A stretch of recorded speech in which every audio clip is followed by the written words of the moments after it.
أعوذ بالله من الشيطان الرجيم. Bismillahirrahmanirrahim. Assalamualaikum warahmatullahi wabarakatuh. Alhamdulillahilladzi anzalal Qur'an hudal linnasi wa bayyinatin minal huda wal furqan. Asyhadu an la ilaha illallah wahdahu la syarikalah wa asyhadu anna Muhammadan abduhu wa rasuluhu la nabiyya ba'da amma ba'du. Puji syukur marilah kita serahkan hanya kepada Allah Subhanahu wa taala yang senantiasa memberikan kita nikmat iman, nikmat Islam, nikmat kesempatan, nikmat kesehatan dan lain sebagainya. Mudah-mudahan dengan nikmat semua itu mari kita gunakan untuk berjuang di jalan Allah Subhanahu wa taala. Selanjutnya salat dan salam marilah kita sampaikan buat khataman Nabi Muhammad Rasulullah sallallahu alaihi wasallam. Harapan dan doa kita mudah-mudahan di yaumil akhir kelak kita mendapatkan syafaatnya. Amin ya rabbal alamin. Baiklah penonton YouTube dimanapun Anda berada, pada kesempatan yang berbahagia ini saya akan menyampaikan sedikit motivasi, sedikit inspirasi bagi kita semua, terutama bagi diri saya sendiri, dengan judul karakteristik orang-orang yang beriman di sisi Allah Subhanahu wa taala. Berdasarkan firman Allah dalam Al-Qur'anul Karim surat Al-Anfal ayat yang kedua sampai yang kelima. A'udzu billahi minasyaitonir rajim. Bismillahirrahmanirrahim. Innamal mu'minuna alladzina idza dzukirallahu wajilat qulubuhum wa idza tuliyat 'alaihim ayatuhu zadatuhum imana وعلى ربهم يتوكلون الذين يقيمون الصلاة ومما رزقناهم ينفقون أولئك هم المؤمنون حقا lahum darajatun 'inda rabbihim wa maghfiratun wa rizqun karim. Shadaqallahul azim. Yang artinya kata Allah, sesungguhnya orang-orang yang beriman itu adalah yang apabila disebut nama Allah gemetar hatinya. Artinya ketika kita dipanggil oleh Allah, Allahu Akbar, Allahu Akbar, Allah mengaku bahwa dirinya adalah besar, maka kita hambanya ialah kecil baginya.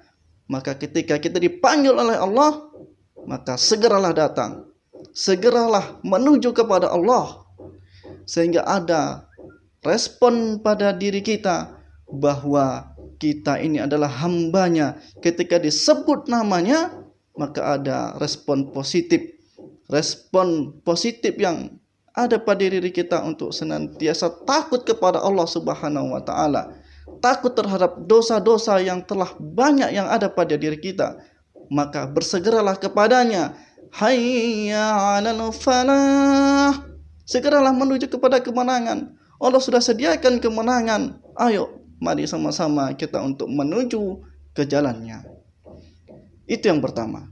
Yang kedua, karakteristik orang beriman adalah apabila dibacakan ayat-ayat Allah bertambah kuat imannya. Maksudnya ketika ayat Allah dibacakan kepada orang yang beriman, ia terima, kemudian ia pelajari, ia pahami, dan selanjutnya dia amalkan dalam perbuatan. Sehingga amalnya itu tidak sembarangan saja, pekerjaannya tidak sembarangan saja, pemikirannya juga tidak sembarangan. Artinya apa yang ia lakukan sesuai dengan Al-Qur'anul Karim. Sehingga timbullah respon pada dirinya, timbullah respon pada kehidupannya. Hidupnya senantiasa selalu mengarah kepada kebaikan, makin hari makin baik. Semakin hari semakin meningkat amal solehnya, semakin hari semakin bertambah amal ibadahnya, semakin hari semakin dekat kepada Allah Subhanahu wa taala, karena ia yakin bahwa yang ia kerjakan berdasarkan perintah Allah Subhanahu wa taala. Kemudian yang ketiga, yaitu adalah mereka bertawakal kepada Allah. Jadi orang beriman itu setiap kali selesai melakukan suatu urusan, suatu usaha, maka ia serahkan kepada Allah Subhanahu wa taala. Kalau Imam Al-Ghazali mengatakan tawakal itu adalah menyandarkan urusan kepada Allah. Maksudnya melibatkan urusan kita kepada Allah Subhanahu wa taala. Jadi ketika kita berbuat, kita bertindak, kita melakukan sesuatu, kita libatkan Allah Subhanahu wa taala. Itulah yang dimaksud dengan bersandar kepada Allah. Kalaulah kita bersandar kepada harta, harta akan habis. Bersandar kepada pohon, pohon akan tumbang. Kalau kita bersandar kepada jabatan, jabatan akan habis. Maka satu-satunya tempat bersandar yang tidak akan habis dan tidak akan binasa ialah Allah Subhanahu wa taala. Kemudian karakteristik orang beriman yang keempat adalah wa yuqimunas shalah. Ia mendirikan salat. Bahwa orang yang beriman itu dalam hidupnya, amalannya itu adalah amalan yang sesuai dengan bacaan-bacaan salatnya. Ketika dia salat, dia pahami apa yang ia baca. Kemudian di hidupnya, ia praktekkan, dia laksanakan apa yang ia baca. Maka timbullah inna sholata tanha 'anil fahsya'i wal munkar. Sesungguhnya salat itu mencegah perbuatan keji dan mungkar. Maka orang yang mendirikan salat, ia akan terjaga hidupnya, akan terjaga tindakannya, terjaga ucapannya, sehingga selalu berada dalam kebenaran. Maka apabila ada orang yang ia salat tetapi tetap juga dia berbuat maksiat, maka cek, periksa salatnya, apakah dia sudah mendirikan salat atau hanya sekedar melaksanakan salat.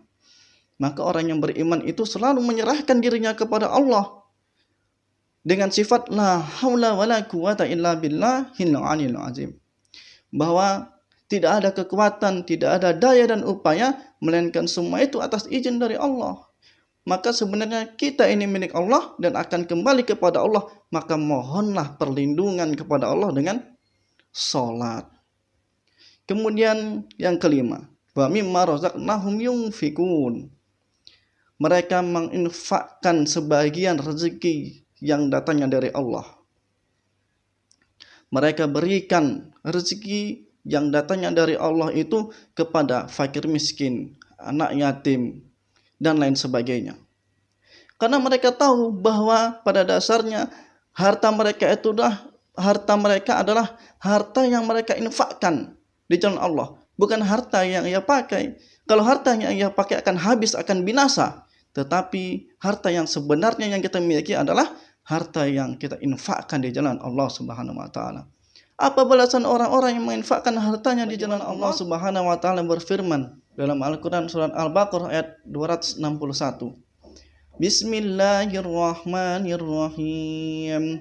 Mathalul ladzina yunfiquna amwalahum fi sabilillahi kamathali habbah أنبتت 7 سنابل في كل سنبلة 100 حبة والله يضاعف لمن يشاء والله واسع عليم. Kata Allah, perumpamaan orang-orang yang menginfakkan hartanya di jalan Allah seperti dia menanam sebutir biji. Kemudian dari sebutir itu akan tumbuh 7 tangkai. Dan setiap tangkai akan tumbuh 100 biji. Dan Allah akan melipat gandakan semua itu bagi siapa yang dia kehendaki. Dan sesungguhnya Allah maha luas lagi maha mengetahui. Maka orang yang berinfak di jalan Allah, dia tidak akan pernah merugi. Melainkan dia akan mendapatkan pahala yang berlipat ganda, akan mendapatkan harta yang berlipat ganda, akan mendapatkan rezeki yang berlipat ganda, yang akan membuat hidupnya semakin tenang, semakin nyaman, semakin harmonis, dan juga semakin dekat kepada Allah Subhanahu wa taala. Kata Allah, ulaika humul mu'minuna haqqan lahum darajatun inda rabbihim wa maghfiratu wa rizqun karim. Mereka itulah orang-orang yang benar-benar beriman kepadaku, kata Allah. Dan Allah akan mengangkat derajat yang lebih tinggi. Kemudian Allah akan memberikan ampunan kepada mereka orang-orang yang beriman. Dan kemudian akan memberikan nikmat rezeki yang sangat mulia. Setidaknya ada 3 balasan bagi orang-orang yang memiliki karakteristik iman yang sangat kuat. Yang pertama kata Allah, Allah akan angkat derajatnya kepada derajat yang lebih mulia di sisi Allah. Bukan saja derajat di dunia, tetapi di akhirat akan dimuliakan juga daripada Allah. Kemudian yang kedua, Allah akan memberikan ampunan kepadanya. Maka sungguh beruntung orang-orang yang beriman itu mendapatkan ampunan di sisi Allah. Kalaulah dosa sudah diampuni, maka tinggal menikmati surga yang Allah sediakan. Kemudian yang ketiga akan mendapatkan rezeki yang sangat mulia. Begitulah sungguh nikmat hidup menjadi orang-orang yang beriman kepada Allah Subhanahu wa taala. Untuk itu, mari sama-sama kita semangat, sama-sama kita berjuang semaksimal mungkin untuk menanamkan karakteristik orang-orang yang beriman kepada diri kita, dan yang terlebih lagi mari kita amalkan dalam kehidupan. Mudah-mudahan Allah senantiasa memandaikan kita, meridai atas segala yang kita kerjakan, sehingga kita tercatat sebagai hamba Allah yang benar-benar beriman kepadanya. Hadanallahu wa iyyakum ajma'in. Atas segala kekurangan saya mohon maaf. Assalamualaikum warahmatullahi wabarakatuh.